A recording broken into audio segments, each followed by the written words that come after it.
All right, everyone, we are live with the 1987 CR500 engine teardown for the 2024 TNT Moto restoration project. We'll just hang on here a few minutes and see if anybody shows up before I dig into this motor.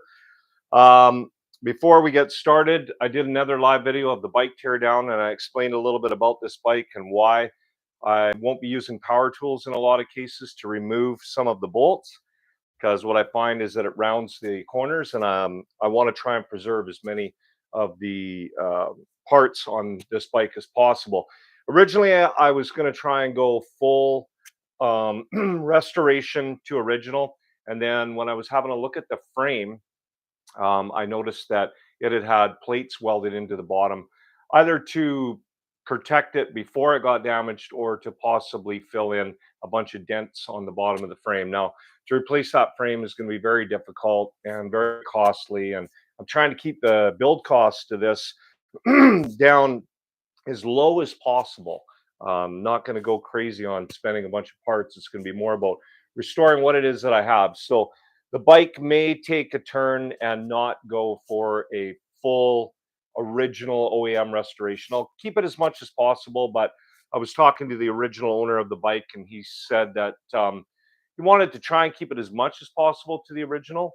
But if I went, in a different direction on a few things, like maybe some black rims or something like that, it wouldn't bother him at all.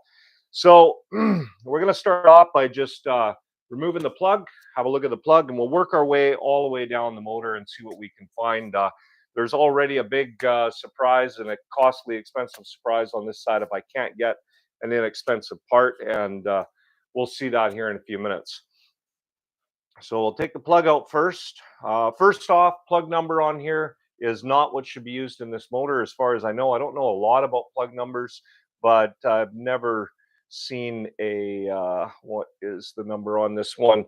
It is a BPR7ES. I've never seen one of those used in any of the two-stroke bikes that I've ever rebuilt or that I've ridden. It's normally an 8 or a 9. I would imagine the 7 runs a little bit hotter. Yeah, hotter than an 8 or a 9. All right, so looking at the plug, you can see it's a little bit wet. I'm thinking maybe this bike was running rich. So let's see if I can get that focused. Yeah, which is not a bad thing. Better to be running a little bit rich and boggy and foul some plugs up than to be running lean and destroy your cylinder or some of your other parts. Okay, so that is the plug. Now, my bags all have different things written on them than what I'm actually going to be putting in them. Tried to save a bunch of the baggies from my last build, so just throw that in there. Next thing we're going to remove is the cylinder head. Now, I have already backed a bunch of these bolts off and loosened them off, tried to speed this whole process up. And what I found is that the torque on the head bolts and the cylinder nuts was far more than what it's supposed to be.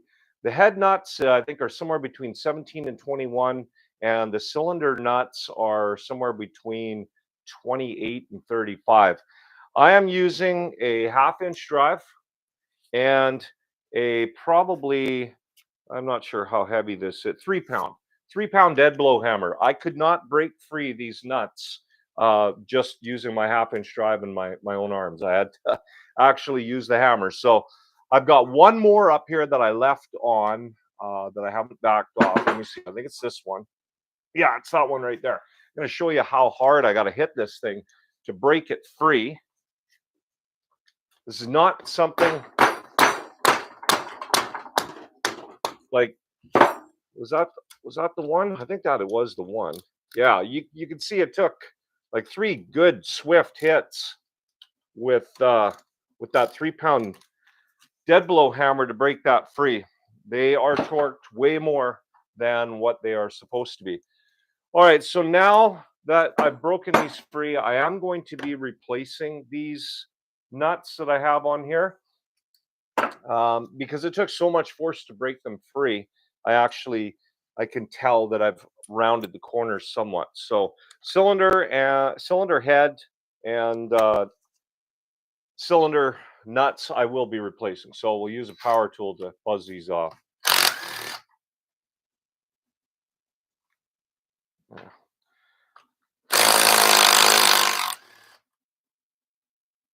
Now, no, I did not leave all the dirt on this for video effect. I just haven't had any time to be able to do any cleaning of parts. I'm so guilty for that. Almost every rebuild I do, I never clean it before I take it apart, and I got to stop doing that. Just gonna have a look at these. Yeah, these nuts they are done for a restoration. I do keep all of these parts. I don't throw them away. Um, you never know when you might need one, right? So you want to make sure that you're hanging on to these. Well, nobody's popped in yet. It's 2 o'clock. I hope that I'm actually doing this live and not password protected or something. Okay, so there's the cylinder nuts. Let's take the head off. So sometimes you can just take it off like that. There, came right off. And other times you got to give it a little bit of a wrap with a deadbolt hammer. Okay, let's have a look at this. We'll grab a cloth.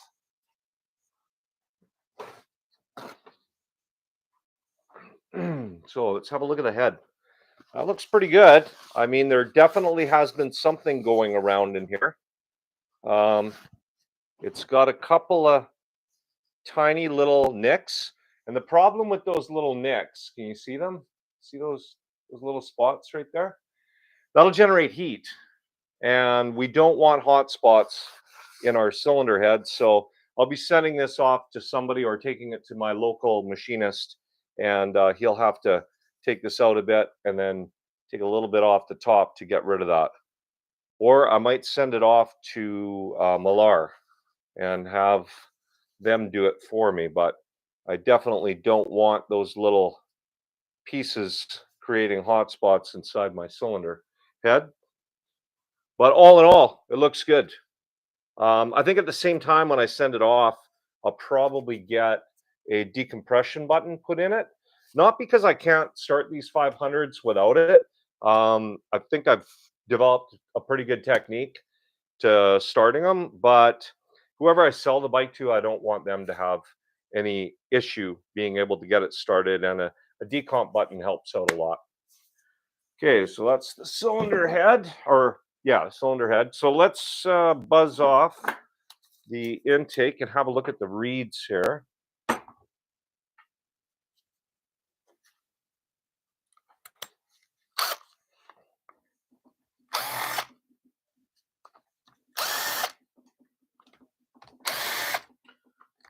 Now, I'm not sure if these are the original bolts. I think they are. And I definitely want to keep them because these ones here can be a challenge to get. You can see they're a little bit different than light's pretty bright. A little bit different than the typical 10 mils that you find on here.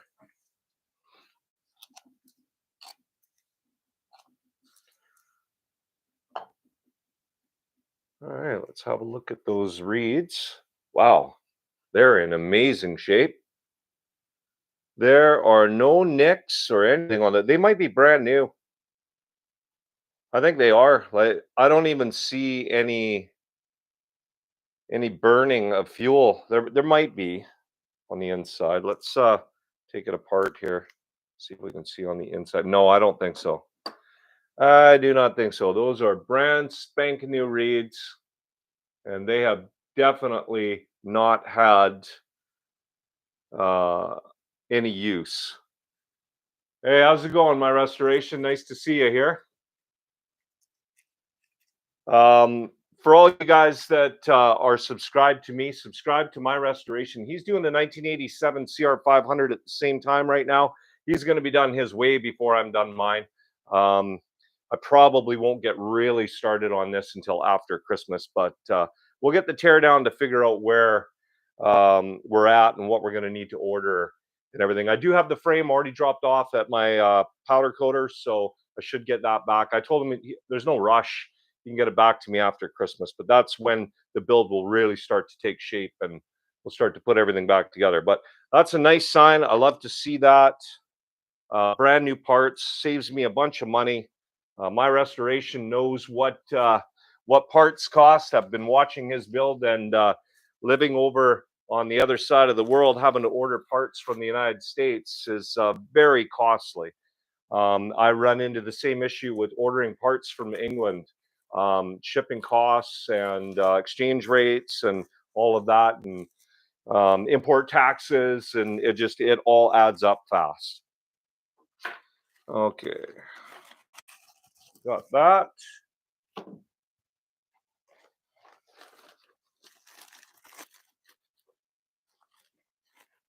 Now, for those of you that have not watched the first teardown video, I did explain that when I bought this bike, the guy that got it rebuilt took it out and rode it, and there was something wrong, and then he stopped riding it, and then the bike sat, and you're gonna see that it definitely sat. It looks like the cylinder's been ported.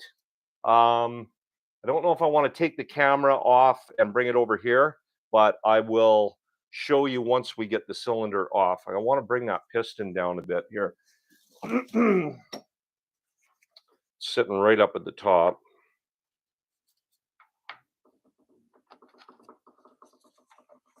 Let's just get it all the way down there, make it easier to get that cylinder off. Okay, quickly get those nuts off.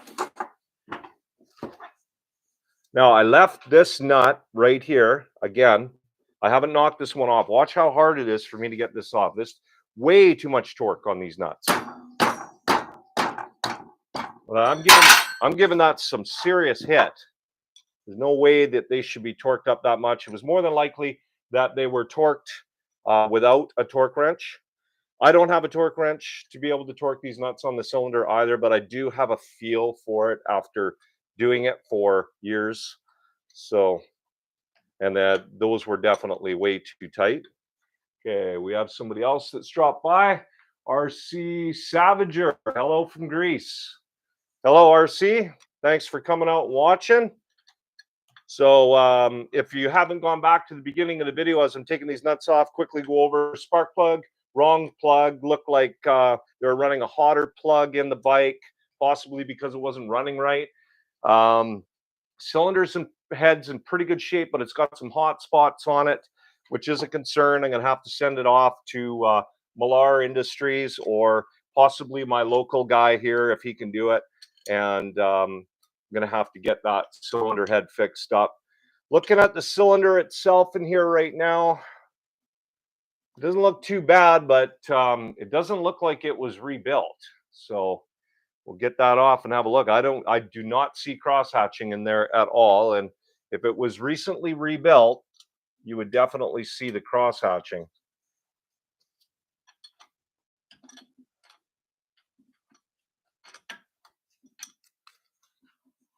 We're having some pretty good weather here right now. It's November, and normally at the end of November, it's really cold.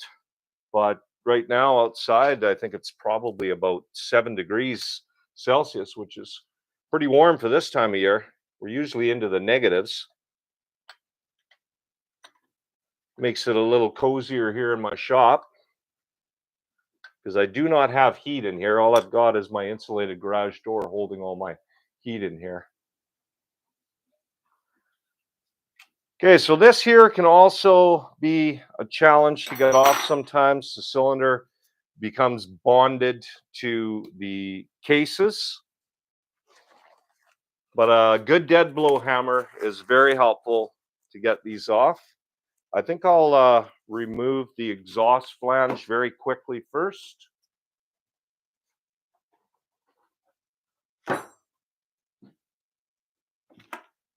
You know what, let's just give it a couple of wraps first and see if it's going to lift.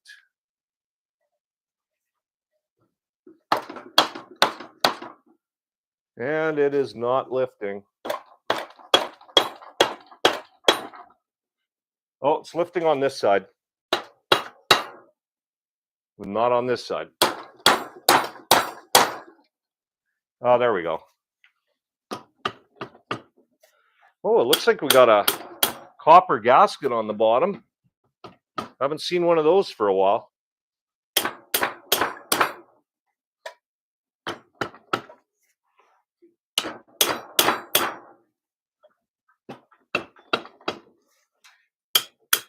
Oh no, it was tricking me. It was just the color of the fiber gasket. Okay, there we go. Let's have a look at this cylinder. Well, it's in good shape. I don't see any cracks or anything, but it does not look to me like a stock bore. Looks a little bit bigger. We'll have a look at that piston and see what it says. But yeah, I don't see any cross hatching in that at all. So the cylinder will have to get sent off. Um, I don't plan on getting it plated. They were not plated. So I may have to get it rebored and re-sleeved. I do have a guy that does it here, depending on what bore we're at on this cylinder right now. We could be at the top. It definitely looks to me like it's been bored. Let's have a look at that. Have a look on the inside. You can see that it's been ported a bit. Yeah, I don't know if it was just done by a local shop, or doesn't look like it's ported on the exhaust side, just on the intake side. But yeah, that cylinder's definitely, oh yeah, you know what? I can feel a ridge right there. That's yeah, yeah, I can feel a scratch right there. I don't think that was from, it might be from the ring. We'll have a look. All right, well, I'm just going to leave that the way that it is, and we'll do some measurements here in a bit and find out where we're at. I don't know if I'm going to be able to see anything on the top of this piston or not. Doesn't look like it, but let's get a pair of calipers and find out what it is.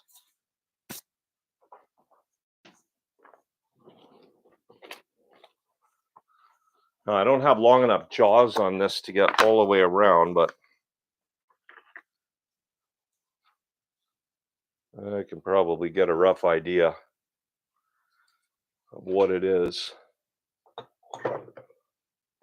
Ooh, ooh, there is lots of oil inside there.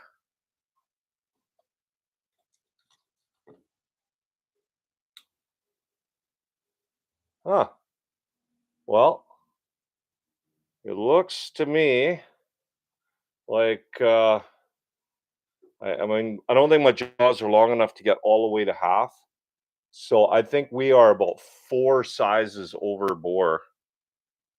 I think it's a 91 and it should be a 90, and I'm pretty sure they go up in 25. So we could be at the top end of the bore on that. I'll have to have a look at my manual. I'm not positive. So that's disappointing. We're going to require a possible sleeve and go back to the original bore size. Hello, 89 CR500R. Thanks for coming out and watching. Okay, so now, yeah, we got lots of oil going on down there in the bottom of the crank, which means the seals are gone. Let's quickly get this water pump cover off. And then we're going to have a look at the outer cover, and I'm going to show you guys what kind of mess we got going on here already.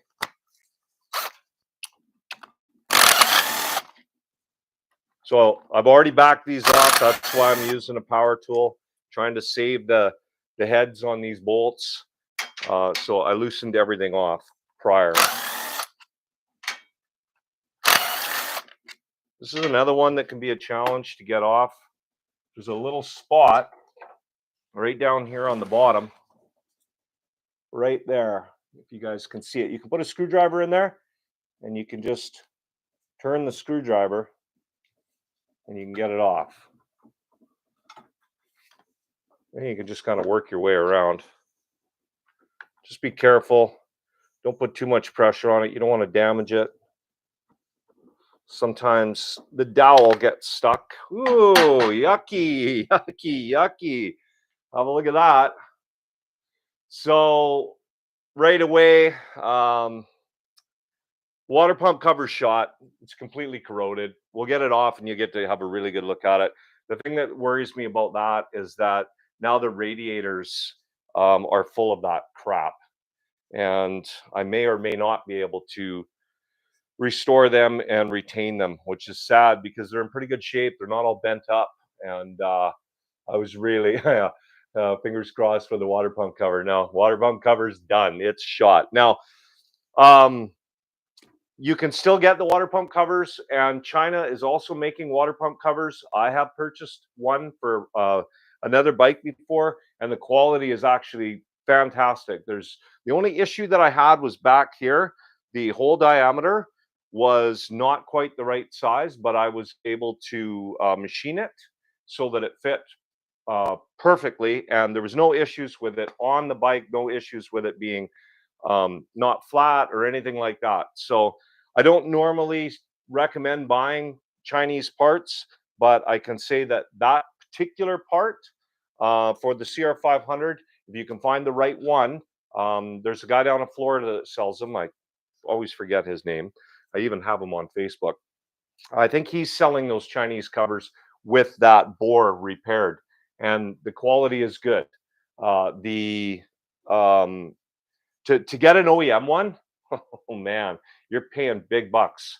Probably somewhere in the neighborhood for me, $500 Canadian for that cover. Okay, let's quickly move on here.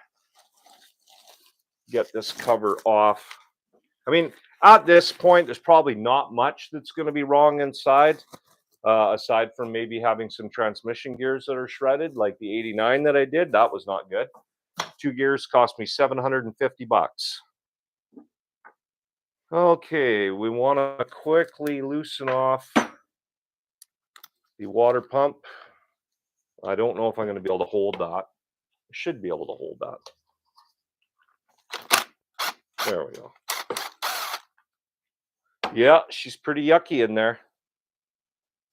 It did stay damp though. So normally it dries up and crusts and it gets all over your impeller and you can't even get that stuff off. You're sitting there scraping with a screwdriver or something to get it all off. Okay. Let's see. I should have all of those ready to go.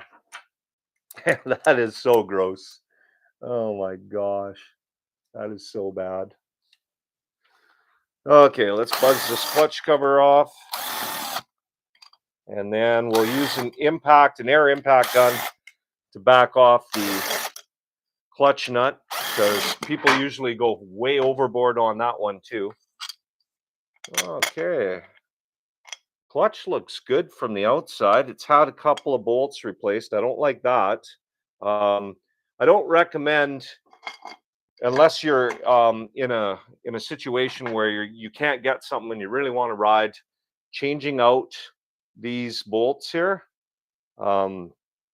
They're designed to be the ones that are in there. They're certain torque spec, and by putting something in there that's may have a higher torque spec or a lower torque spec, you're really risking damaging your engine. If one of these backs out or comes off, it's going to make a mess.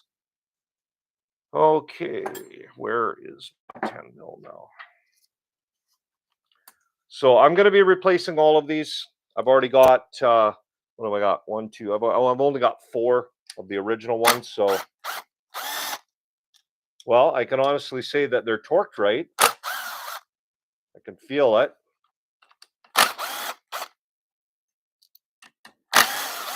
I never use a bigger torque wrench than one of these little 12-volt ones. That way I don't have to worry about stripping anything. Doesn't have enough power, which has saved me in the past.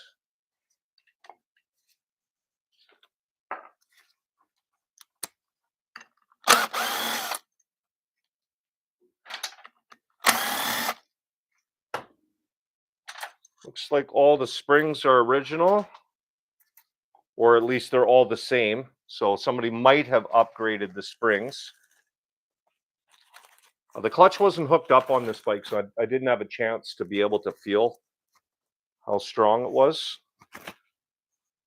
There's a part on the other side I got to show you guys later when we get this taken apart that a lot of people forget to look at and replace. And if it gets worn, it will actually pinch your clutch.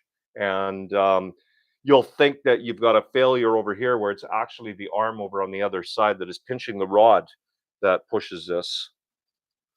Okay. Let's, actually, I don't want to take that off yet. I'm going to take the cover off. Getting ahead of myself a little bit here. Where did that go?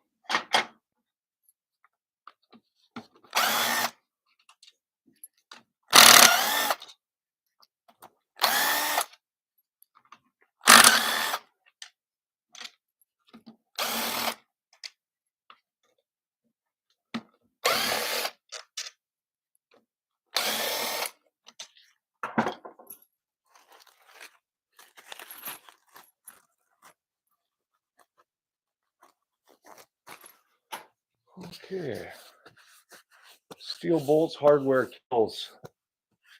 Not aluminum, also being pretty good for me as well. Chinese parts are getting better. Yeah, they are. I know there's a lot of people out there that just absolutely refuse to put Chinese parts on their bike. That can be good for people that have lots of money to be able to buy an OEM one or even have access to it. But for a lot of people, they don't have access to parts like that, OEM parts, or they can't afford it. So I like to be able to tell people, what parts I've tried. I've tried some other Chinese parts. I've had zero issues with them. Absolutely nothing. If you're restoring a bike for, a showroom or something like that, or you want it all original, that's fine. But if you just want to get out there and ride, not everyone's got the kind of money to be able to buy OEM parts. And I'm thankful that China is producing some really good quality parts that are just basically unobtainium, and you can't get them anywhere. Okay, so let's see if this is going to come off easy. Looks like it. Sometimes this doesn't want to come off either. All right. So there you go. Have a look at that. That cover is done. Finished. I wish these were removable, those parts, because the cover itself is not rotted on the inside. It's just where the hoses connect is completely finished. No serious wear around where the Kickstarter goes. Sometimes that can be a problem. I'll show you why. We'll take this off here in a second, and I'll show you a part that people miss all the time. Just throw that in there. Okay, we're going to back off this bolt right here. Probably just going to throw a piece of wood in there to hold the crank in place while I do this. Or you can take some copper washers and stick them in there. There's a Motion Pro tool that also will go inside your gears there to be able to get that off. Okay.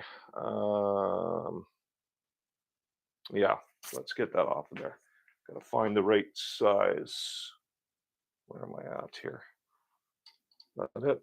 No, I don't want to use that one.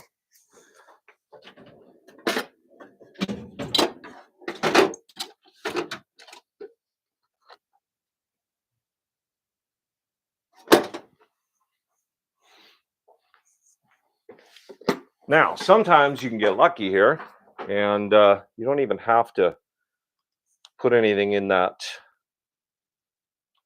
piston to hold it in place. You can actually just hold it by hand. I'm not going to put too much on here, but we'll see. See how it goes. I don't want to hurt my hand either. I grabbed the wrong socket. I did grab the wrong socket.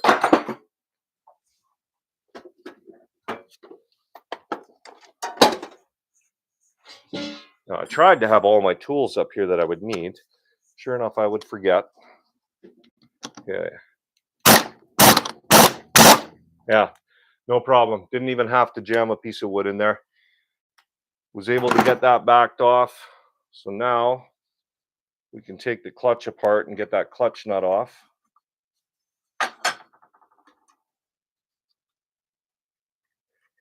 Got to make sure we get that little ball that's sitting in there.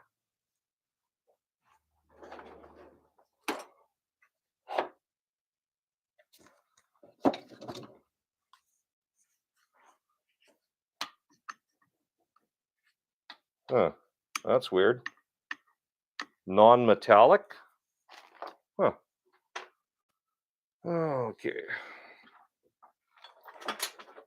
It's not going to fall out for me either. Of course not.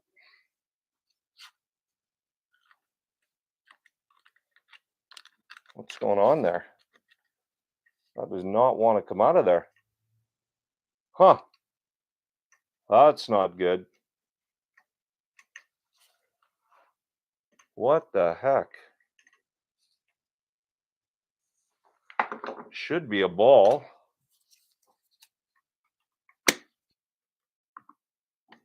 Okay, well, this is different than what I've seen before. This yeah, I might have to have a look at the manual. that's that's weird. I thought that was a ball. Should be a ball. Should have put the schematics up. Oh, let's see.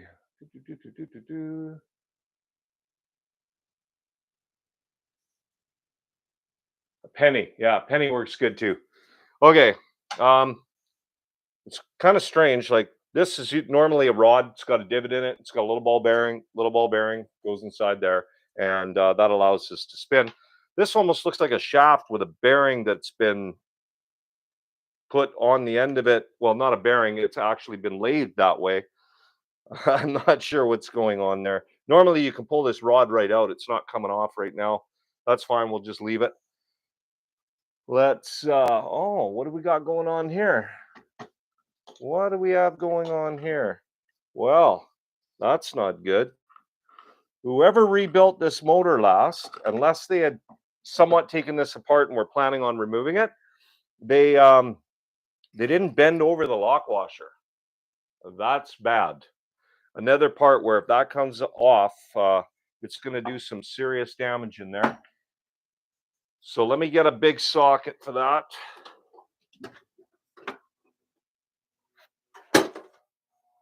Remember what size that is. There we go. What do we got there? 27. Now this normally will just buzz off as well. And it did. Nice and easy. Love using the air impact for that.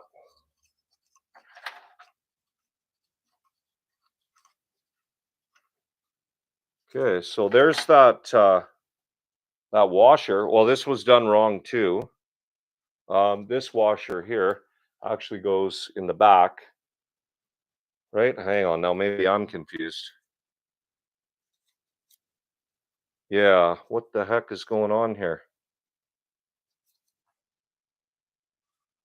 Yeah, I should have brought up the specs here.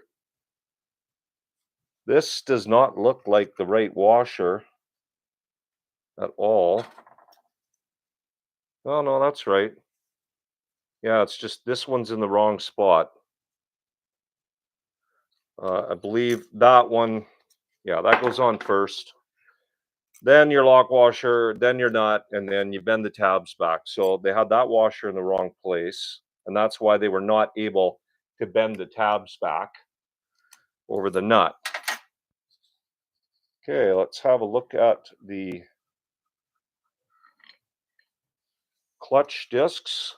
I'm going to have to measure all these out and have a look at them. It's looking like it's fairly used, so we're going to be going with a new clutch. I'll measure them out later. I probably won't do it this live video. We'll probably have a video where I actually just measure everything and see where we're at with everything before we start the build.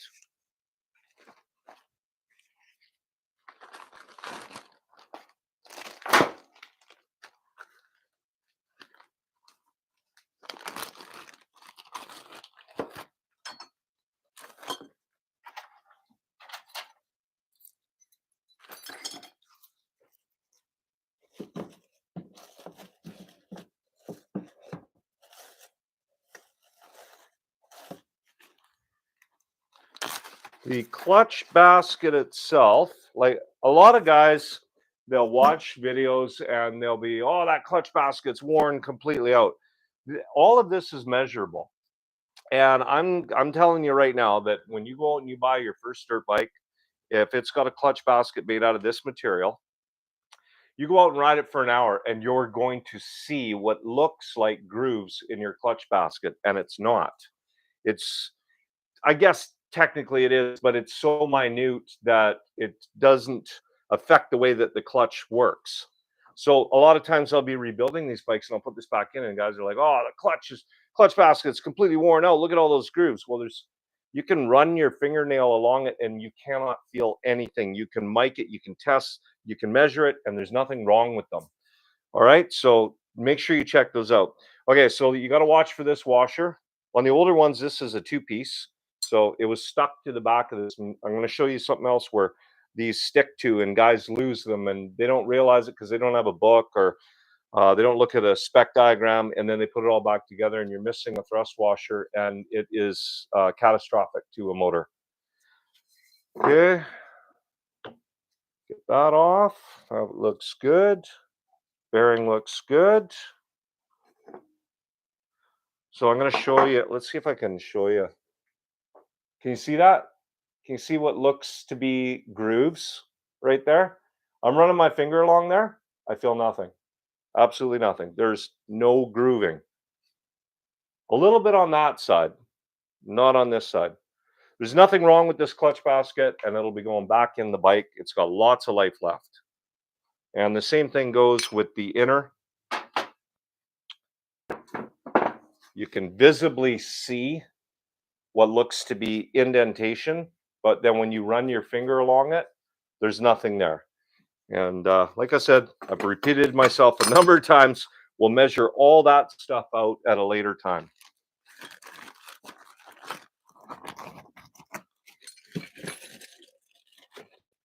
If you buy a manual, it actually shows you in the manual where you can measure all these things and determine whether or not you can still use it. All right, let's buzz off this.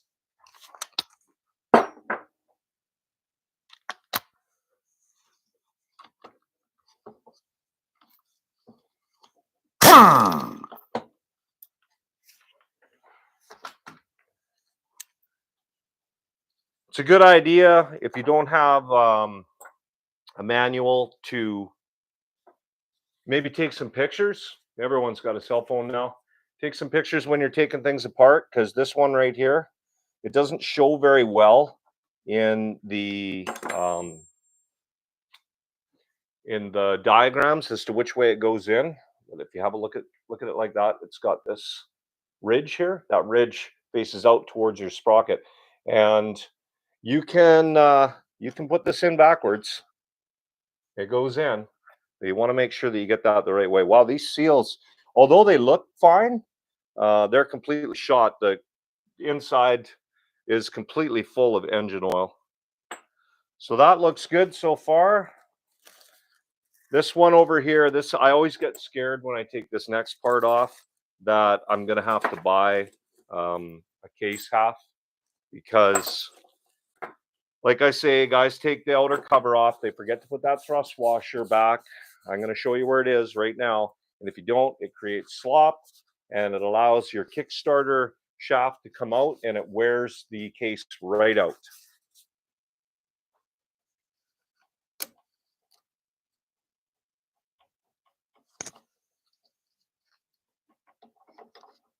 All right. Oh, it's in awesome shape, guys. No wear in there at all. Let's see. Is there a little bit of a lip there? No, no, it's good. So right in there, it literally gets destroyed, wears right out. I'm going to show you the thrust washer that everyone drops. It winds up getting stuck to the side of your outer case when you pull it off, and then you move that around and it falls off, and people don't realize. There it is, that little guy right there. If that is not on here, it will destroy the inside of your case. Everything looks good with the Kickstarter. Gears all look good. Nothing broken, nothing extremely worn.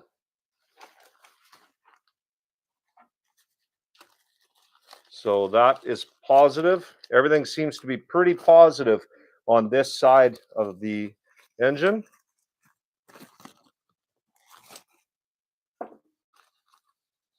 Still, this shaft is driving me crazy. I really want to punch up a schematic and have a look at that. Okay, take off the idler. This is another one. It has a thrust washer. Where is that? Or oh no, this one's got just the bushing right there. It goes on there. There's no thrust washer on that idler. Got to make sure that you get that in the right way as well. That bush goes in the back.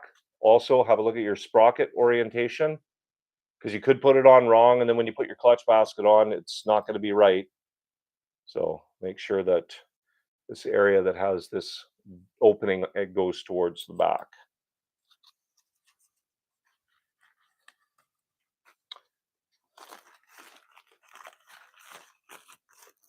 Okay. Here's another part that can get stuck on here. There's this bushing that goes on your main shaft. Sometimes it can get pretty tight on there. That actually came off nice and easy.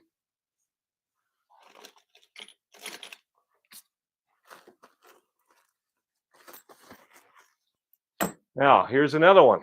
So on the last two builds that I did on the two CR250s, I went to push out the shift lever, and I got it probably about a quarter of the way through the case, and it wouldn't move.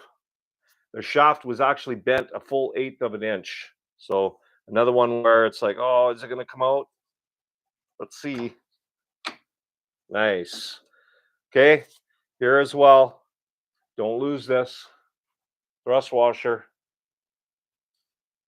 Devastating to an engine to be missing those. I remember one day going way back, I put an entire motor together. This is back before the internet, when, you know, if you didn't have a manual, you were kind of just, well, hopefully you remember what you took apart. And I got the whole motor put back together. I'm like, oh yeah, I can't wait to get into the bike. And I look down, and there's a thrust washer right there. And it happened to be from the inside of the engine on the one of the drive shafts here. Okay, where are we at now? I guess we take that selector out.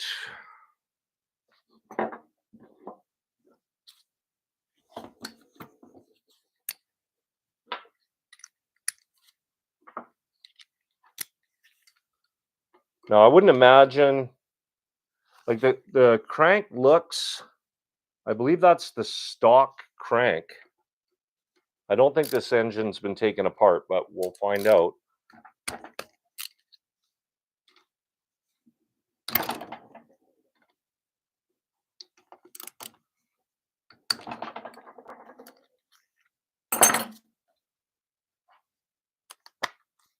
Or if it was taken apart, they didn't have to replace the crank, or maybe they just got the crank taken apart and a new rod put in. But that does look like an OEM rod. Okay, this part right here, make sure that you do not lose all of this stuff.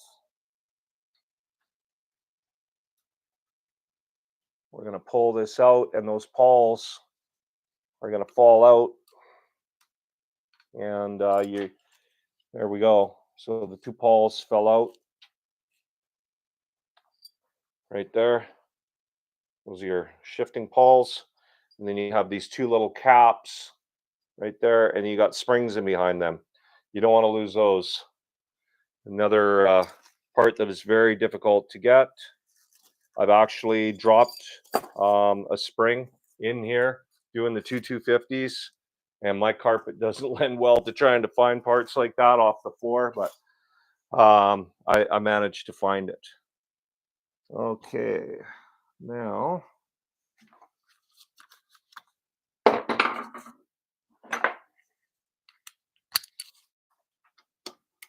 we'll remove the locking arm or retaining arm that holds your shift drum in position.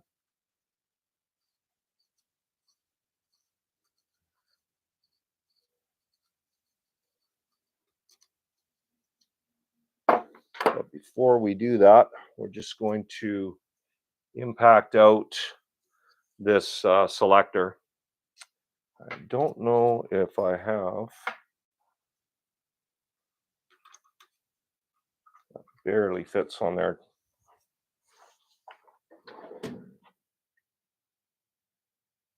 Hmm.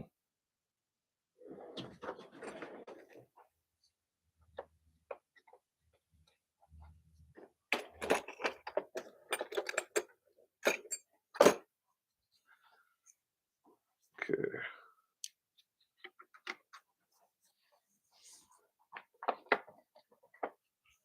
Here, I thought I had all my tools sitting here again. And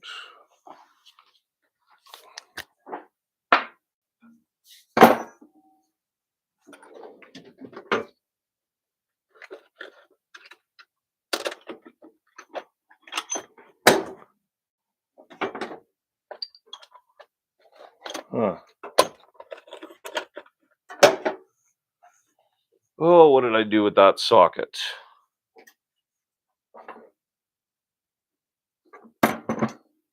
Well, hopefully I can just buzz this out with my impact then, my electric. Oh, got lucky. Came out nice and easy.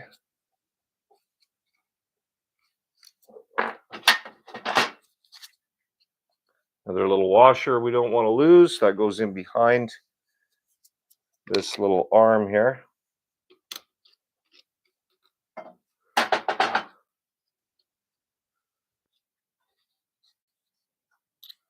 And this bolt too, you don't want to lose that. It's got a special little ridge on the back that slides through that arm so that it can pivot. I've taken apart a bike before that did not have that proper bolt. And the guy couldn't figure out why it was so difficult to shift. Washer behind the locking washer, yeah. Okay. We got one more up here. We got that kick lever, kick your assembly holder arm there.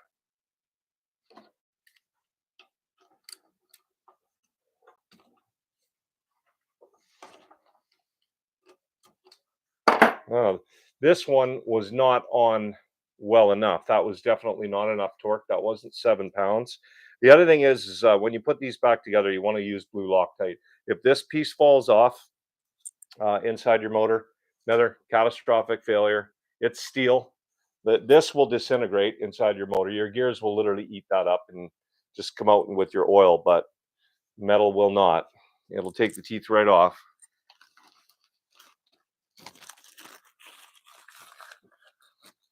Okay, time to spin it around.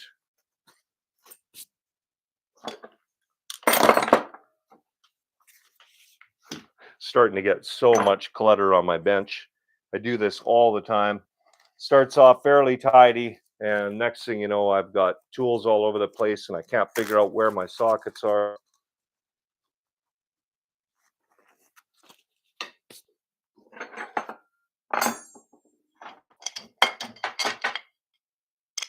Just put all of this stuff in baggies.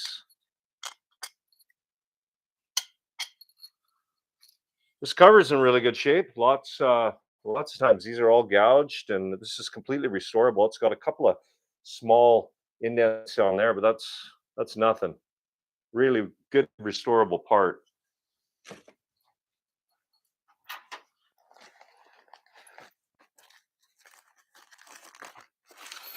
Now I've already loosened everything off on the other side, so this should go relatively quick.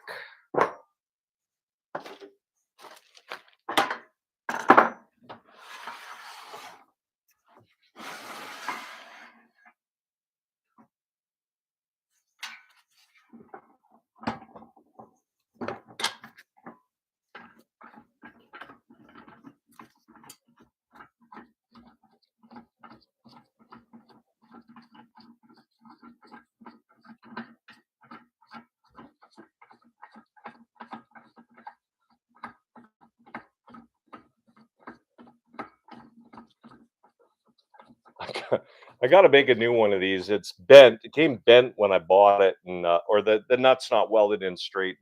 It takes so long to take that off. Okay.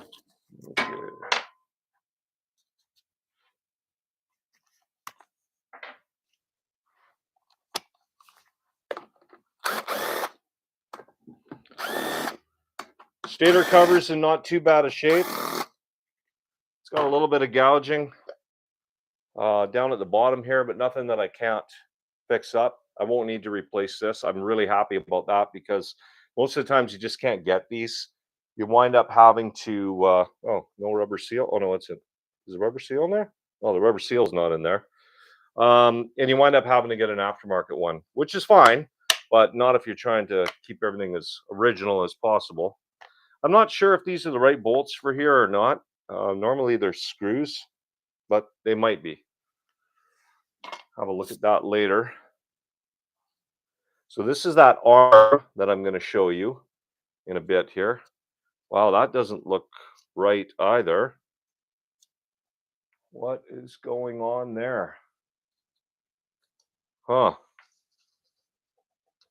This, what is that?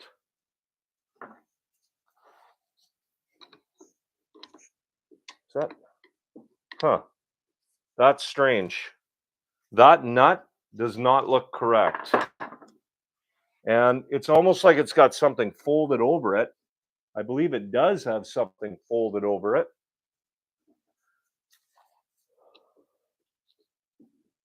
Huh.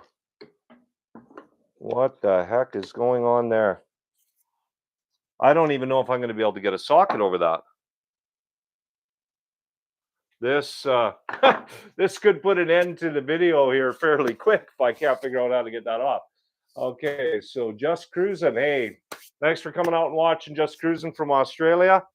I got an issue here right now. I've got a nut that that does not look like I'm going to be able to get a socket over it. Very strange. Yeah, that should be the right size right there. What the heck is that? I may have to take a pipe wrench to this. I'm very confused. I've never seen anything like that. Oh, I hate it when I run into things like this. Huh. Yeah, there's no way I'm going to be able to put a socket on that.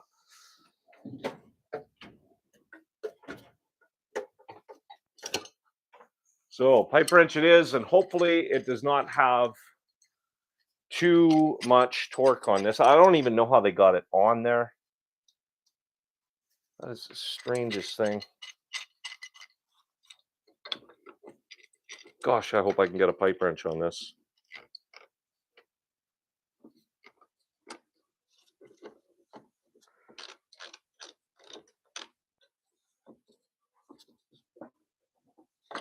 Okay, so I think to start, I'm going to have to,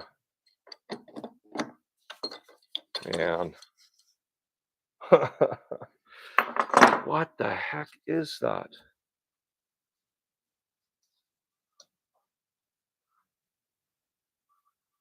That is the strangest thing. It's got to be some sort of washer or cap.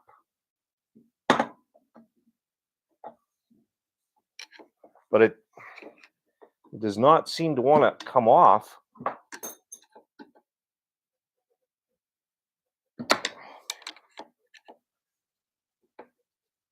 Can't really get under it either.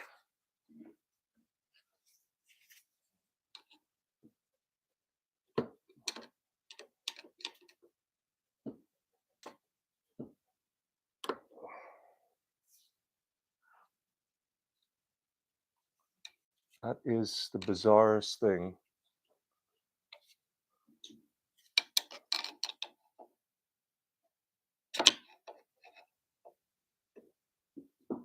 No, yeah, I just can't get it on there. Anybody got any ideas? Just put an open end spanner on it. Oh, I love your video. Open end spanner. Yeah. It's hope they didn't strip the shaft and use a shim under the nut. Yeah, I honestly, it's like the nut has a cap right over top of it, and it sticks a 16th of an inch out all the way around. So you can't even get to where the flat sides of the nut are. I think I may have to take a. I really don't want to beat on this. I hate beating on things. Okay, well, let's try. Let's try a pair of ice grips. That'll be the next thing.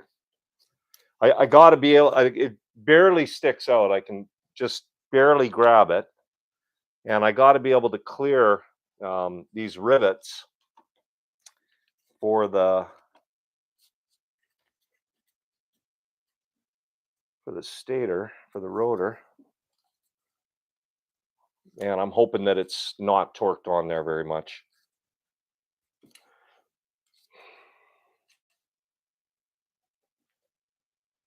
Oh, all right.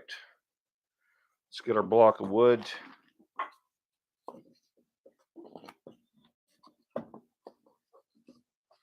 Should really use something smaller than that. Other side. Yeah, I need a smaller one. Or maybe I should just use a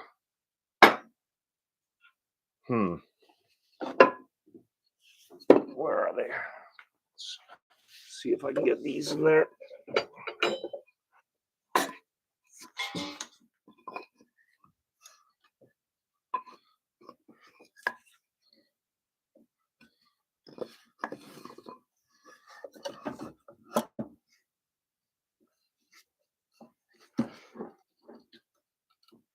Oh, wow. That is in there. Yeah.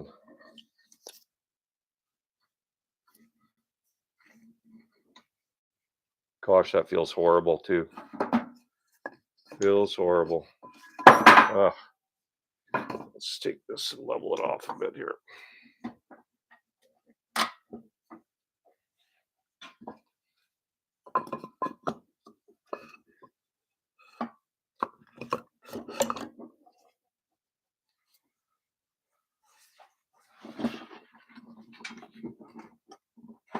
Oh man, I don't know.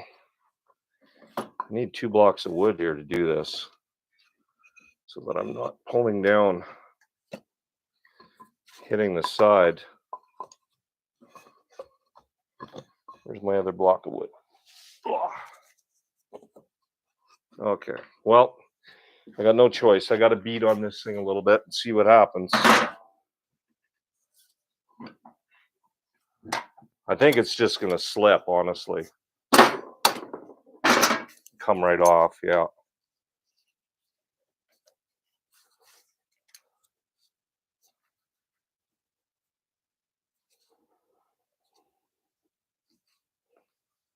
Oh, man. Oh. Oh, well, I'm thinking we're going to have to put some heat to it. That'll be about the only way. Yeah, put some heat on it. Oh, I don't like putting heat near the stator. So, gonna have to be very careful here. You wind up screwing that stuff up, and that gets very expensive. Clamp your vice grips at an angle. Yeah, I tried. I just don't have enough meat on it. I might be able to go like this too. Let's see if I can go this way. And then we'll take a wrench. See that it just wants to slide off.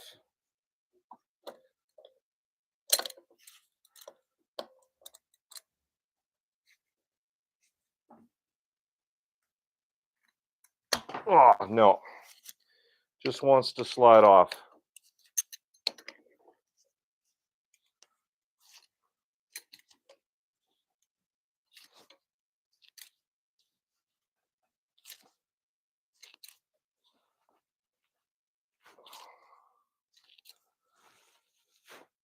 Okay, well, try some heat, see what happens.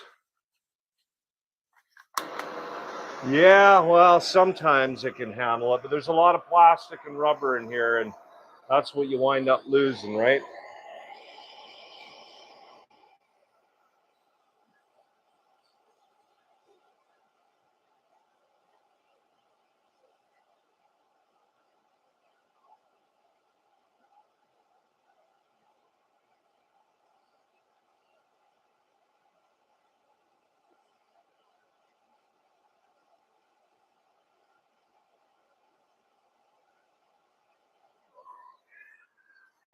Yeah, see, like already. Got to be very careful.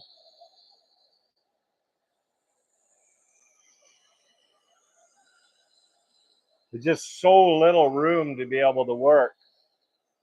I've literally got, I don't know, 3/16 of an inch to be able to clamp the jaws onto. I may wind up having to take it somewhere and maybe weld a nut onto the outside to get that one off.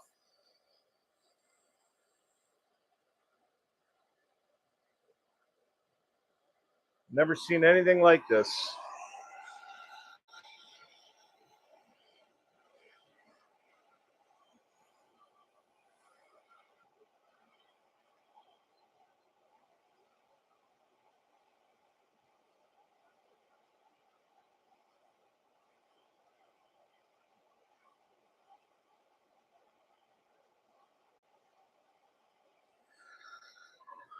Well, don't want to go with any more than that. Let's see what happens. Come on. Come on. Come on.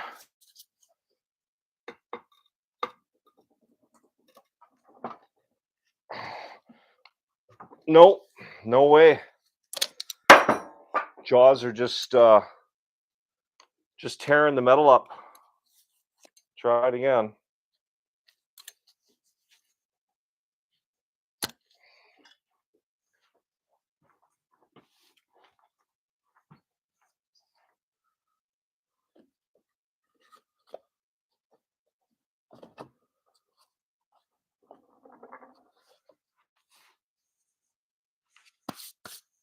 Okay, try some more heat here.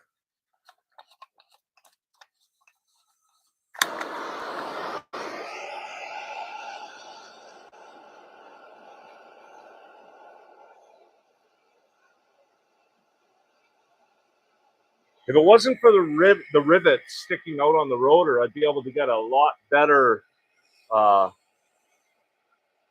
lot more of the jaws attached to it.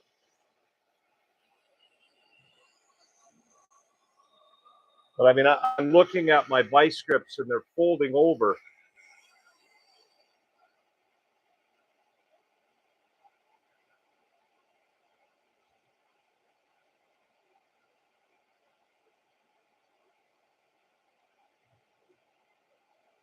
I may have to take a Dremel and Dremel a flat side on both sides,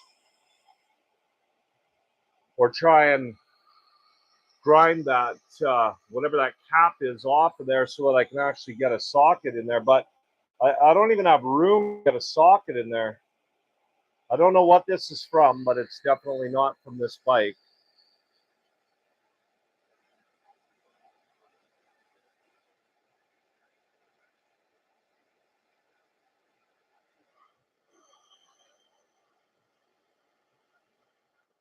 All right, try it again.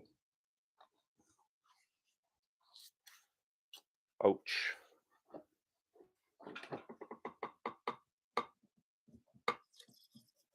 No way. No way. She is not moving. Huh. Well,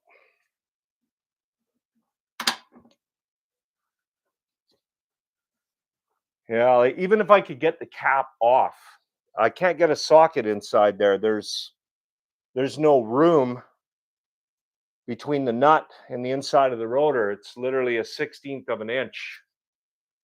I don't want to take a punch and or a chisel and try breaking the nut free that way, because I really risk bending the crank.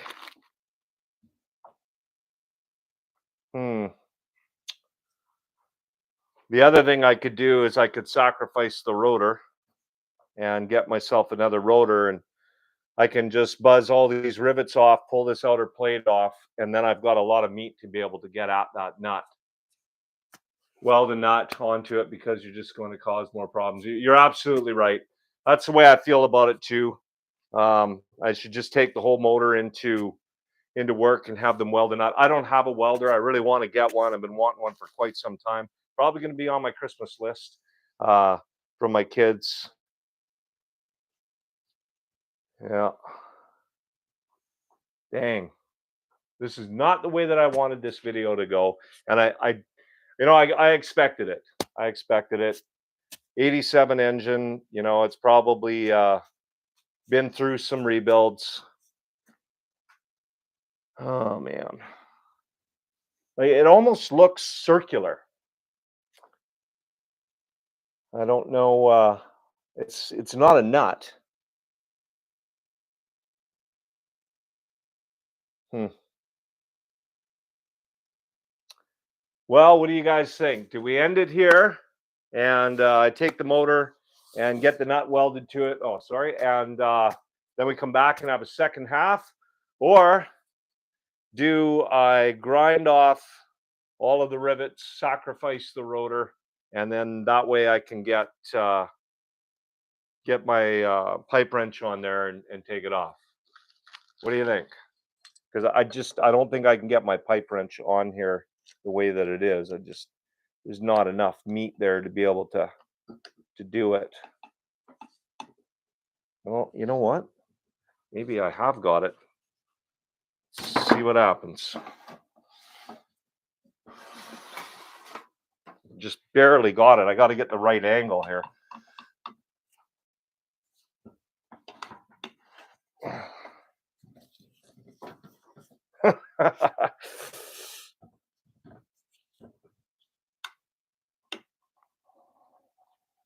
Oh, jeez. No, it just twisted off. You know what though? I'm surprised I was actually able to get a grip on it there. So let's just try that again. I'm gonna see if my big pipe wrench will work. Give myself a little bit more leverage here. It's so hard with those rivets on there.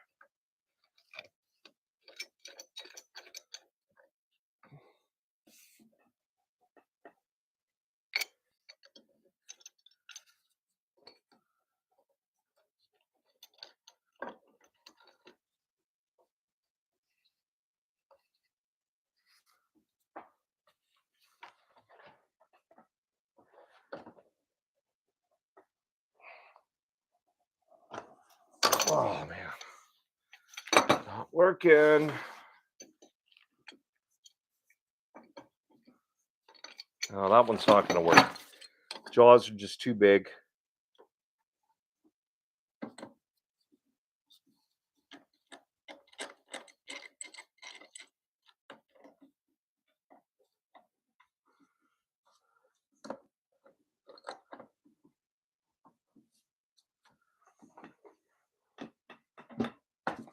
Oh.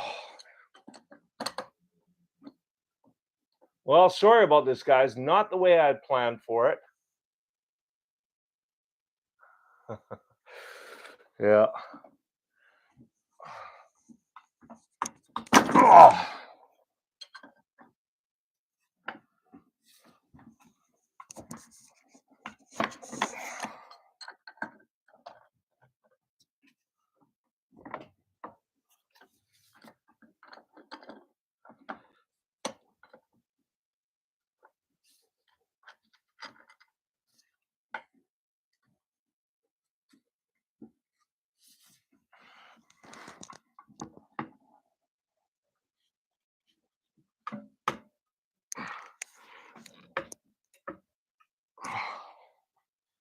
Okay, I've got a pretty good bite on it there. Let's see. I don't think that broke free. No.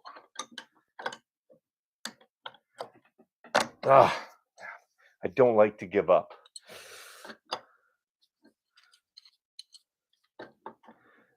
But I think that I'm getting to the point where I'm not going to have a choice. Uh-oh, lost my mic here.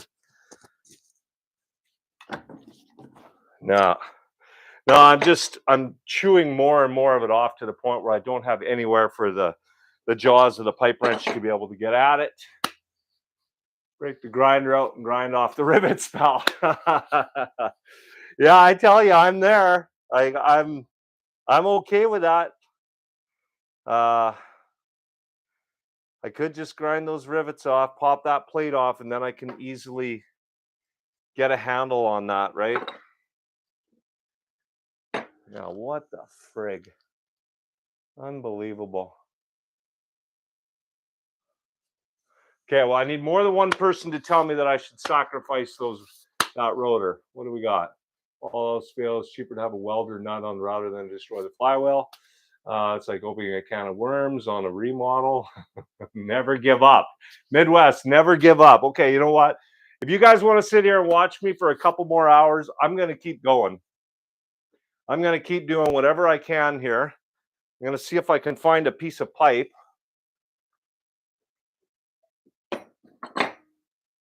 Or a wrench to be able to put on the end of this to give myself some leverage.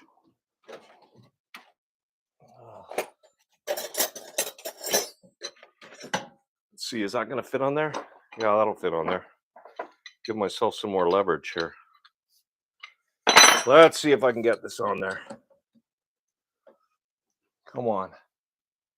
Get on there.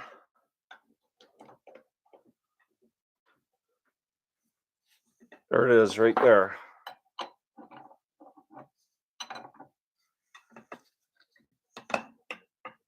Oh, come on.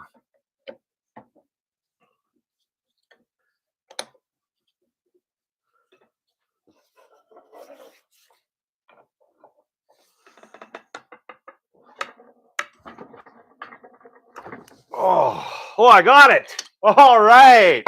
Woo! Thank you, Midwest MX. Never give up. We got it. Holy crap. Now I can't wait to get this thing off to freaking figure out what the heck it is that they put on here. All I needed was that little bit of extra leverage. What the frig is this? Check it out, guys. Look at that. Anybody want to tell me what that freaking thing is? Unreal. I gotta have a look at the schematics, but I do not believe that in 1987 they made something like this that, you know, unless of course he stripped everything off the outside of this at some point, and that is actually what the nut looks like, but I've not seen one like that. Anybody else know? Anybody seen like that? Something like that? Wow. Okay, it's off.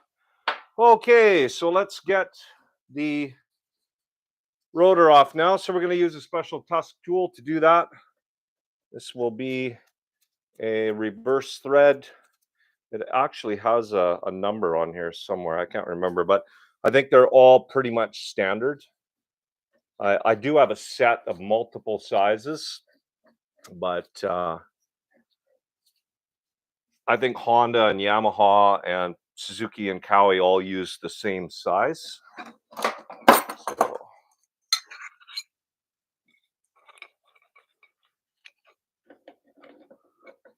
okay.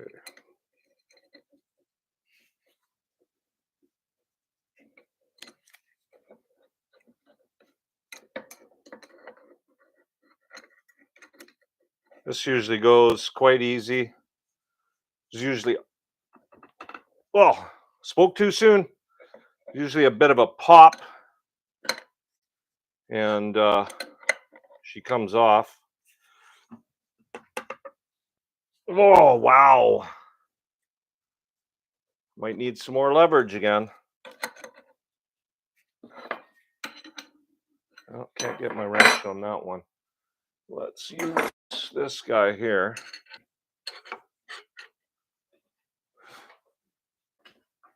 Oh, wow. Well, I think I'm going to have to use the impact. Does not want to come off as easy as I had hoped. What size is that? I think that's about a 14. Nope, bigger than that.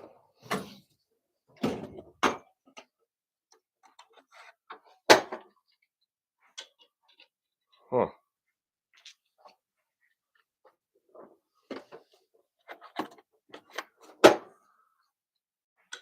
There we go.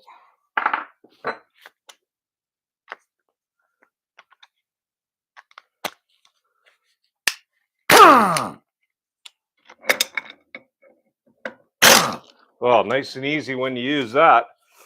I guess the older I get, I should use more power tools. All right, let's have a look.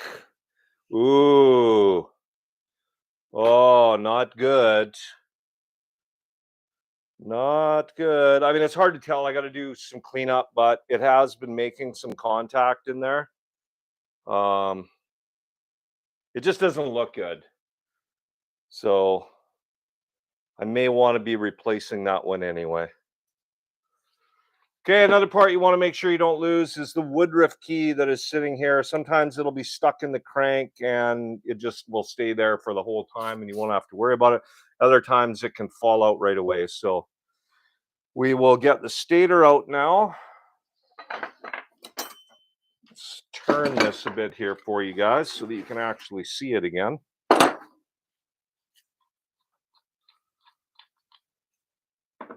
Another piece that people lose, that washer right there. Don't lose that. Keep it all together. I'm really excited to get this bike built. Anyone that watches my channel, you've seen that I've built a couple of 500s now. A YZ, two CR500s, and I've sold them all. This one here, I don't think I'm going to sell it because it's probably the last 500 I'll ever get an opportunity to build for myself. I may have the opportunity to build one for someone else, but I just don't think that I'm going to be able to find one that is cost effective to be able to build one and sell it and still break even. Or if I were to sell this one, be able to get one for myself later on down the road. Now, the original one that I sold in '85 to a friend of mine, Dave. I believe he still has it. So I think it would be kind of cool to be able to take the '85 and this '87 out to the track. My '89, I'm not sure where it wound up. It was purchased by a local motorsports store. They had it in there for a little while, and then they sold it to someone. So hopefully somebody's very happy with their purchase.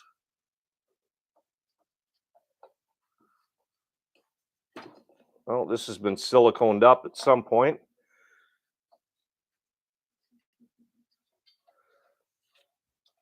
Let's just have a look at that. Looks good. Rubber's not damaged. They put silicone in there. I'm not sure why. I mean, these things all get water in them. There's a reason why there's a hole in the back that goes through to a drain that comes out the bottom of the case because they they don't seal up if you're going to be riding through water. It keeps dust, debris, and splash from getting in there. But if you're going to be driving through water, good luck. It'll just come in the hole at the bottom. Or does this case have one? It should. Yeah, there's the hole right there. Okay. Aside from that, stator looks good. It doesn't look like it was rubbing here, so I'm not sure where that rotor was rubbing. Wires are a little bit, a couple of little holes where the plastic is breaking here, but all restorable.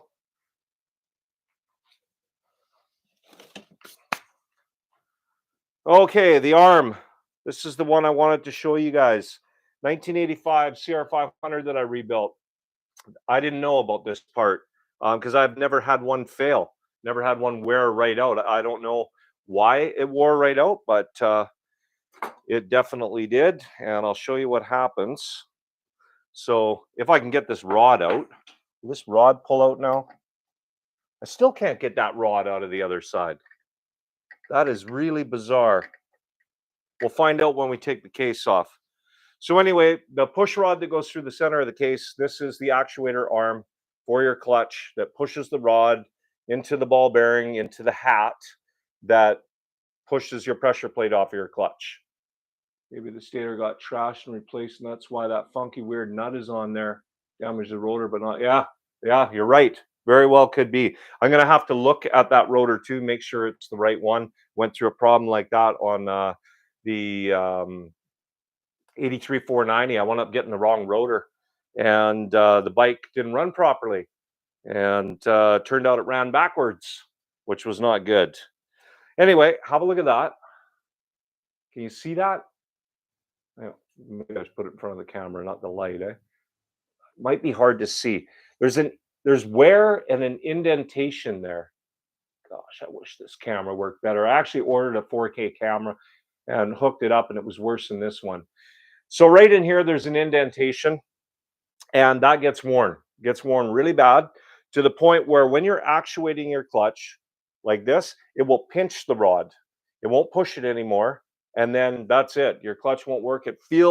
It'll eventually start to push the rod as it's pinching it, but it won't decompress, or it won't allow the pressure plate to come off the clutch enough that it's free, and you'll always have a bit of drag. That's what happened with the 85 that I took out to the track for the very first time, and I was complaining about how hard the clutch was to pull in, and everyone was calling me a wussy. Well, it turns out that this piece was shot. This one has a very small divot in it. It's probably okay, but I'm going to replace it anyway. 500 clutches are hard enough to pull in as it is. You don't need something like this, making it even more of a challenge. So good part to check, easy to get at. But you got to make sure that you allow your, you got to take your pressure plate off your clutch in order to get this out, because it's pushing against that arm. And if you don't do that, you won't be able to get this arm back. Yeah. Okay. We are there. Get this wood out of here now. Always a good thing to have. A couple of wooden or plastic blocks lying around. Protect your case, protect your piston. This piston will not be used. We'll have a look at it here after I get the crank out as to why. Now, when I bought this bike, they said there was possible issues with the bottom end of the motor. I don't think it was issues with the bottom. I think it was issues with the top and maybe the crank. Obviously, the seals went and it allowed all the oil to get in there, but it doesn't feel very good. Like, oh yeah, the bearings are completely shot in the bottom. Oh, they're grinding bad. Okay, we'll check up and down on the crank, but I'll probably put a new rod in here. We'll see how good it is. I'll take it to my my guru that takes apart my cranks and puts new rods in for me. Okay, where my bench is getting in such a mess here. I can't find my tools anymore.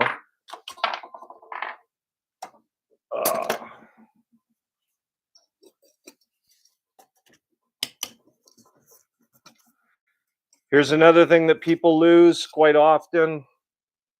They don't pull it out with the bolt. It's your little tab that holds your spring for that arm. I've taken apart bikes. That wasn't there. Spring wasn't there.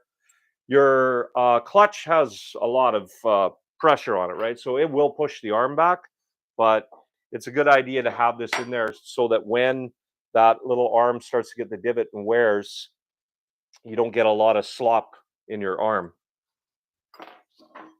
Okay, we got one more bolt, and then it's out with the case splitter. Okay, where is my 3/8 extension? There we are.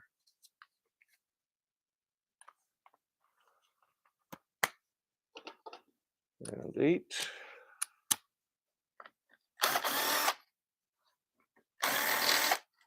So as I said earlier in the video, if you weren't here, I don't normally use power tools to take apart bikes I restore because I want to make sure that I don't round all the bolts. I had already backed these off slightly, and that's why I am using the power tool to just buzz them out the remainder. Here's another part that gets lost a lot of times when people are taking them apart. Those little wire holders there. It's nice that these are on here and they're in good shape. If they're not in good shape, you can actually get liquid rubber, strip this, or liquid plastic. You can strip this plastic off and you can reuse them, straighten them out. Because I don't know if you can actually get them anymore. You might be able to. Lots of parts got changed over the years and they went from like a little aluminum clips and stuff to plastic. Okay, double check, make sure that you've got all of those bolts out. I have made that mistake before, trying to get it apart and I missed one.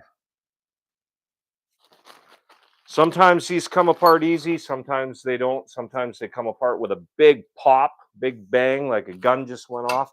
Other times it just slowly coming apart, no problem.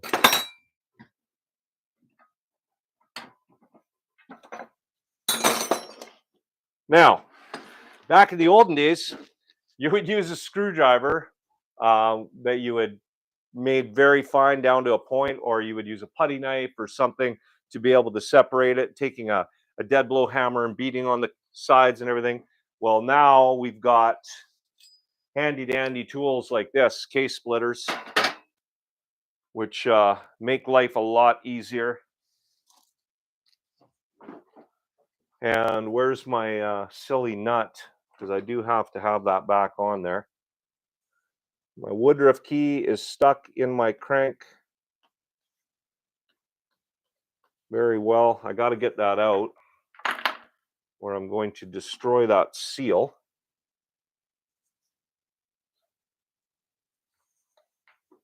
Okay. Should come out fairly easy. Oh yeah, there we go.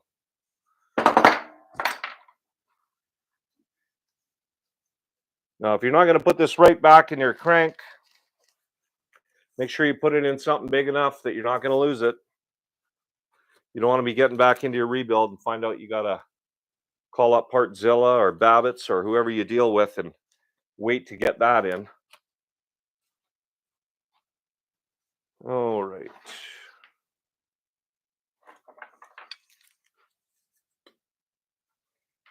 Where did I put my crappy nut again?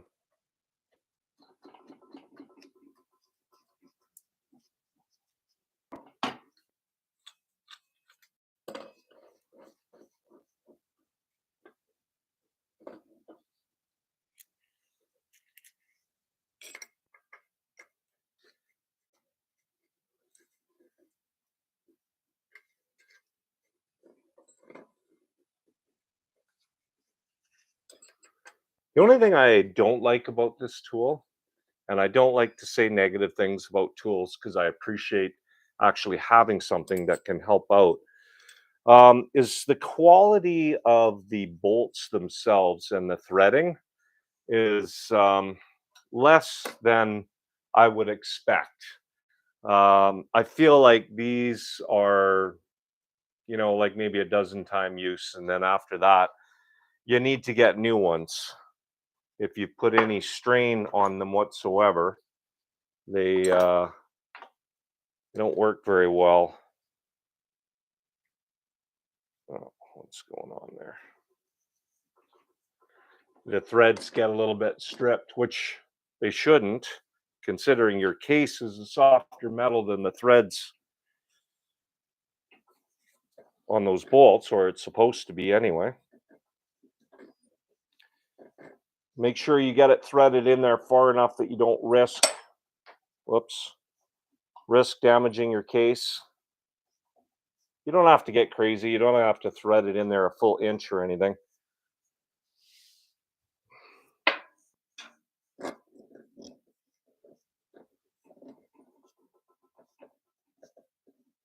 But I would say go no less than no less than half or 5/8.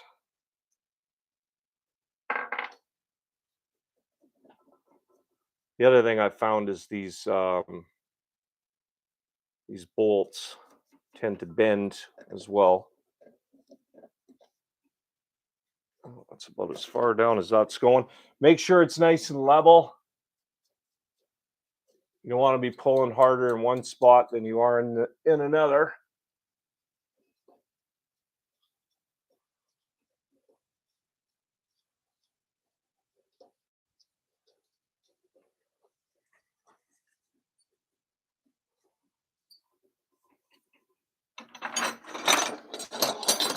Okay, here we go. How well is it going to come apart? Is it going to come apart easy?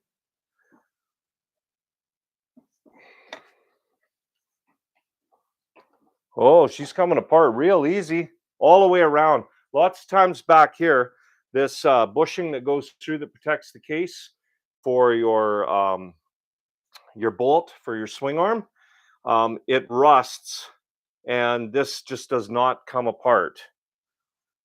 But it's coming apart front and back.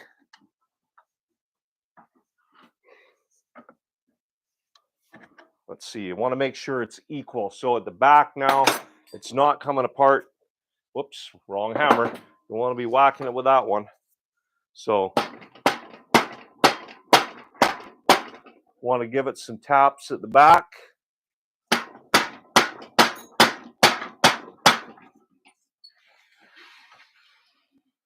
Let's have a look here. It's not coming apart over here. Just going to give it a little love tap there. That looks pretty good now.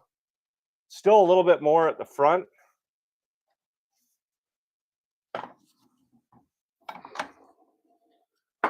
Yeah, right over here it's tight.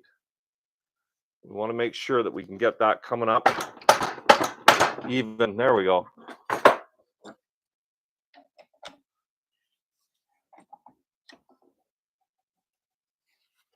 And that's it. I think we're there already, which is awesome.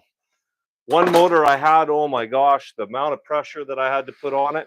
And when it finally popped, it was like a gunshot. My wife came running down, wondering what was going on. Okay, so when you take this apart, this is another part where you risk losing stuff. So is that not going to come apart yet? Where's my big screwdriver? Just see how this is over here. Oh, there we go. Okay. Should just come right off. No problem now. Nope. Not yet. There we go. Okay, now I got to get that silly nut back off. What do you think, guys? Are we going to find some scary stuff in here? Anybody remember the gears from the 89? Ooh, oh, yuck. Okay, so there's a thrust washer that just fell off. We don't want to lose that. So there's the big one right there. That one goes on that gear or that shaft. Uh-oh. Uh-oh. Not good. You guys see that? We got metal. Now, it doesn't feel like, it feels more like case metal, which I'm not happy about either. But maybe it's old piston. Maybe we'll get lucky and it's old piston. Let's have a look inside here. Inside the case. You guys see anything? I don't see anything. It looks good. Looks really good down in here. Let's check that bearing. Oh my gosh, that bearing is completely shot. Toast. Everything looks good in there. That makes me happy. This this side of the case here is the hardest one to get. If this side here is damaged, like you're pretty much, you're hooped. You're going to be looking for a whole nother bike. So we'll take all that piece off after. The crank, you can usually just tap it out. Okay, now I need to know what's going on with this rod. Why does that rod not come out that? What is that? Is that what that was? No. Huh. Rod comes out this way. Well, maybe the 85 had this, and it's been so long since I've done this. But that rod only comes out the other way. See that? What the heck? I don't think that's right. I think that rod should come out on the clutch side. I think we got a problem. See that? I almost have what's like wire, which it's not. It's wear. It's been spinning against something else, and it could have been spinning against the arm, and that's why the arm is damaged, and it's created a divot. So this rod is toast. I won't be able to reuse this, but yeah, that ball is part of the rod. Huh. It's machined right into it. That's kind of cool. You don't have to lose it, but when you got to replace the entire rod. This might be hard to find. I bet you I can't get that from Partzilla. Okay. Well, time to pull the gear assembly out. Before I do that, for anyone that did not see the 1989 build, check this out.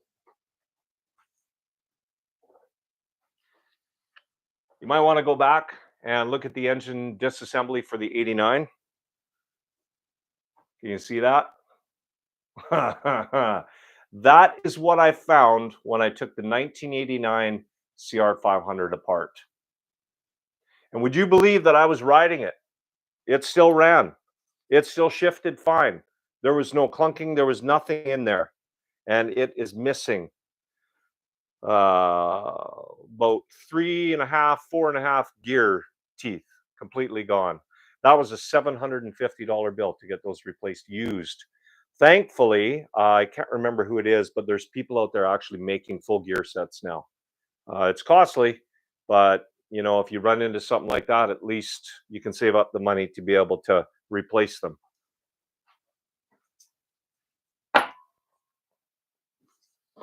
All right, out with the shifting forks. This is another measurable. Oh, we got a little bit of oil in there. This is another measurable part. It's a part that does wear if you don't keep your engine lubricated properly. So we'll mic these out later and find out that if everything is okay.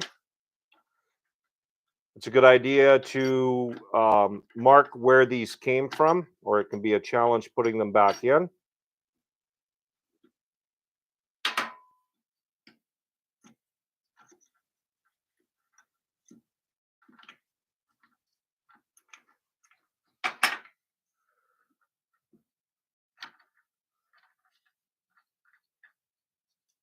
Okay, let's have a look at the shift drum. Shift drum looks good. No missing chunks of metal anywhere on that.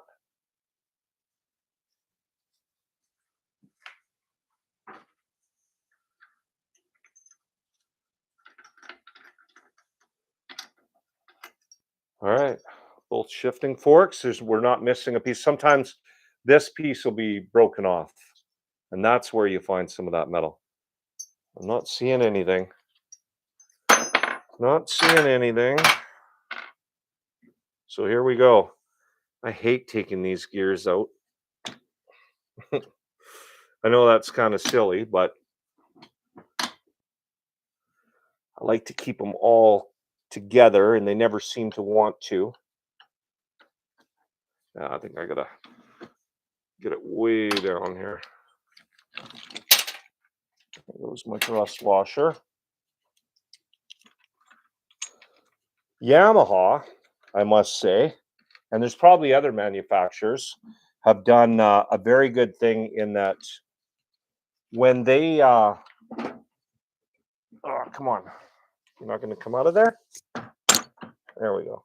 When they put this gear assembly together, their transmission, oh, the bearing came right off on that one. There's a thrust washer. Watch for that one. Okay, it's on your main shaft. Goes on the back there. There's nothing on the other one. People lose this. Took a bike apart. That one was missing. Bad. Catastrophic failure. Okay, so there we go. Yeah. So anyway, talking about Yamaha. I know this is a Honda, but talking about Yamaha. Yamaha actually puts clips on the ends and it holds all your gear assembly on the shafts. They don't just freely come off. There's only two clips on these, one on this one and one on that one, and it only holds one gear in place. Theirs hold it all together for you, so you don't have to worry about anything falling off. But a generic case splitter, not a Tusk one, and the bolts are weak on it too, same as yours. So I'm not going to replace them with the long bolts. I'm going to tighten them in with a spanner to be fine. Yeah, you know, a lot of tools are actually just branded with a name. They're all manufactured by the same guys. This engine stand right here, I've seen this engine stand marketed by probably 3 or 4 different manufacturers, motorcycle lifts, tools. They buy them from the same place and they just rebrand them. So your generic engine splitter, case splitter might look identical to mine and it might actually be made in the same place. Sometimes they will opt in for better quality metal because they want to sell a better quality product. Other times they're just simply rebranding. Okay, so let's have a close look at these gears, guys.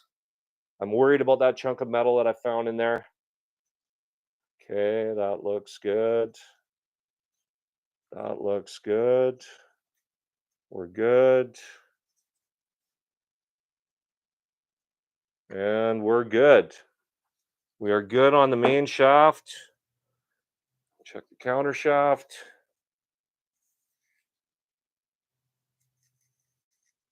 That looks good. Nothing. No teeth missing. No corners missing. The transmission is good. Woohoo! All right. Okay, we're down to the last part. Sometimes these cranks just literally pop right out. Let me put my little tube back on here before I drop this on the ground.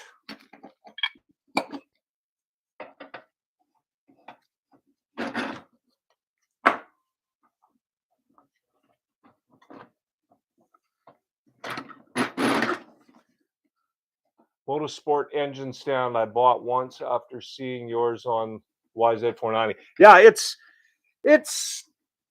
there's better ones out there, no doubt about it, but it was inexpensive. And when I bought this engine stand, budget was a big problem during that time. We had just moved into this house, I think, and it was a challenge moving from where we were before for 27 years coming out here, and that there wasn't a lot of money to spend. And this one was a great deal. And there's some welds that are not straight and things like that, but it does the job that I need it to do. So I'm pretty happy. I'm just looking inside the case here. Or you know what? Let's get this transmission put away and out of our way here before we wind up losing something. Put all of this stuff in the same bag.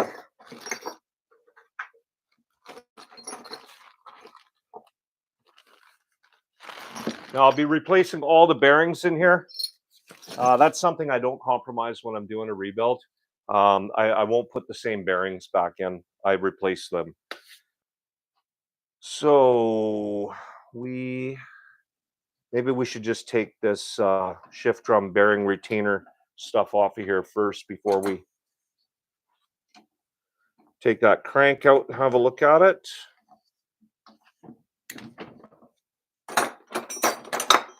Guess I could have just used this. Got all these tools and I wind up not even using them all for when I could use them. I never had these before I started building these bikes. Like back in the day, it just had wrenches, and I forget to use them. They're very handy. These T wrenches, they work very well. Let's see, is that bearing going to pop right out? Okay, so it is. Let's just give it a spin. So that's the shift drum bearing. Feels good. No issues there. This was the main shaft bearing. I can feel it. It's not toast or anything, but it's worn. All right, let's get these put away.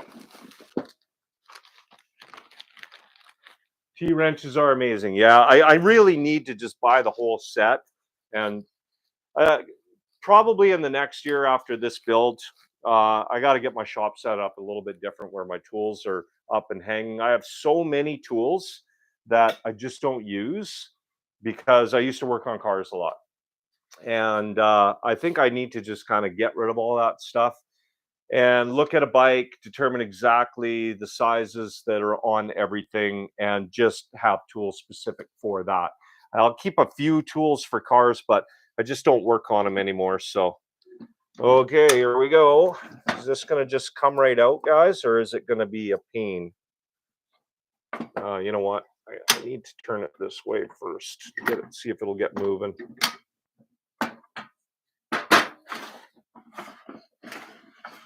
What do you think, guys? Am I going to have to use the case splitter to get this out, or is it just going to pop right out with the dead blow? I think it's moving. Maybe not.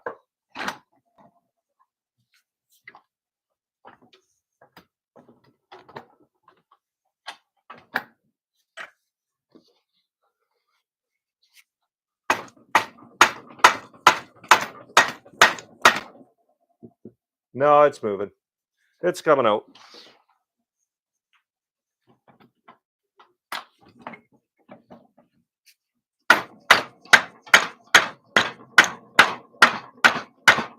It's just taking its sweet time doing it. I don't swing very well with my left, so let's spin it around here.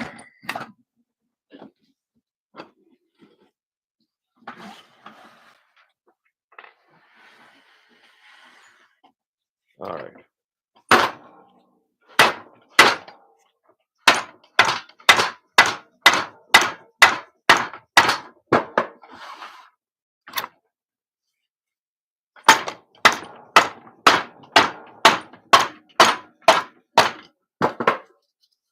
Well, does that have it? Can I wiggle it out now? Is it taking the whole bearing out with it?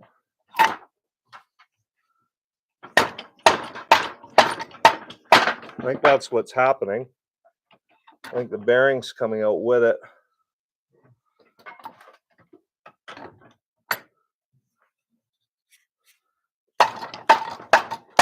There we go. No, the bearings did stay in. All right, let's have a look at the crank.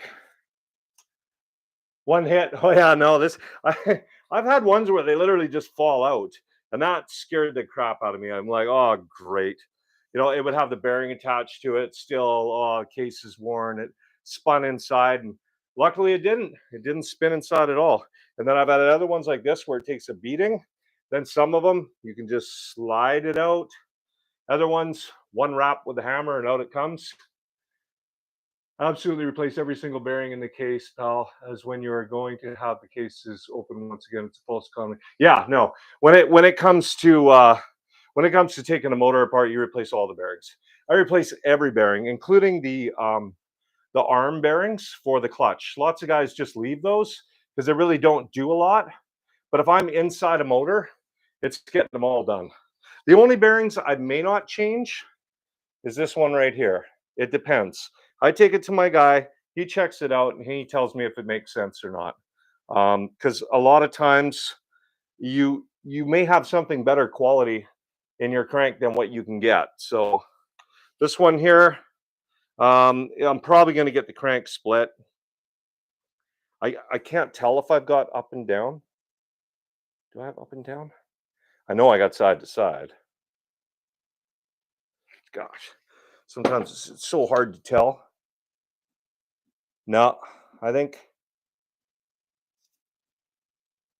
it's got up and down. Yeah, yeah, it does. It's got up and down. So I don't think this bike was rebuilt at all now. I don't know if Dave's watching right now, the guy that I got the bike from, but he was told by the guy that he bought the bike from that it was rebuilt and it had a developing issue. If it was rebuilt, it was definitely ridden for a while. Have a look at the piston here, guys. The piston has been in contact with the cylinder lots. It's like got gouges over here on that side. Remarkably, it's in good shape though. Like the dome's in good shape. I don't see any pieces of the piston that have come off. So I'm thinking that those little pieces that I found in the bottom might have been from a previous piston, and it was just sitting down there because I can't find anything. They have them in as they are as a pain in the ass to change. They leave them. Yeah, yeah, yeah, they are. So I have a blind bearing puller, and it works very well. Luckily, the smallest collet that I have just fits. Like it squeezes together and clicks right in there perfectly, and then you can get them out. Once you got them out, there is a risk to putting them back in. I had one fail on one of my 250s, reinstalling it. Um, the it just mushroomed right over when I was trying to put it in. I had to get it out and I had to put another one in there. I wound up using one of the used ones that I had that was in perfect condition. It was probably as good, if not better shape than a brand new non OEM bearing. And you're right, they are a real pain. If you don't have blind bearing puller, forget it. You're not getting it out. And I use a deep socket to reinstall them. So anyway, yeah, the piston, like although it may not look too bad on camera, all the way around here, running my finger all the way along there, I can feel it. Straight up and down scratches everywhere, all the way across. So piston is done. Rod is done. The crank itself is still in really good shape, which I'm very happy. The tin around here is not damaged in any way whatsoever. So I'll be ordering up a rod and a piston. We're going to mic out that cylinder. We're not going to do it today. We're going to do it another day. We're going to wrap up this video today. I'm so happy that you guys all came out to watch this and supported me in continuing on to get this thing apart, not giving up. That was great because I tell you, I was almost there. I was almost done. And yeah, next video, I'll have all the parts up here on the bench. We'll do another live video and we'll measure everything. Now, I don't have great tools for measuring, but I do have good tools that can get me within a few thousandths to be able to tell whether or not something is going to be good or bad. All right, heck yeah, I can't wait. Cold seizure scrapes. Yeah, you're right, cold seizure scrapes. Bit of heating bearings in the freezer. Yeah, yeah. When you're reinstalling your bearings, for sure, you want to make sure that you throw them in the freezer. It may not sound like a thou or even greater than a thou is that big of a deal when installing bearings, but it is. A little bit of heat on what you're putting the bearing into and bringing them out of a freezer can make that much of a difference. I've still had to use a bearing driver to put bearings in. There's nothing wrong with doing that. I've actually pressed bearings in. You just have to be careful that you're applying the pressure to the outer race and not the inner race where you can damage the bearing. All right, so I got to clean up and get my shop all cleaned up and get everything ready for the next live video, which may not be for a couple of weeks. We'll see what happens. I'll see if I can do one next week, but I'm trying to sell my 89 CR250 OEM build, and I got to restore a tank in order to do it, which takes about 40 hours of work. So I just don't know when I'm going to be able to get back to doing another live one. What do we got here? Back to my 86 CR125 motor. Yeah. All right. Well, good luck with that one. Hopefully what I've done here has helped out, and feel free to post any comments you want. I try to answer everybody. I don't always get notifications for them, but I do go back and have a look at my email, which does show me the notifications. It might even be 3 years. I remember answering a guy after 3 years on Instagram, and he replied back to how long it was, but he still appreciated the fact that I answered, and it was beneficial to him. The information I was able to provide. So that's going to wrap it up, guys. Thank you very much for coming out and watching. Catch you all next video.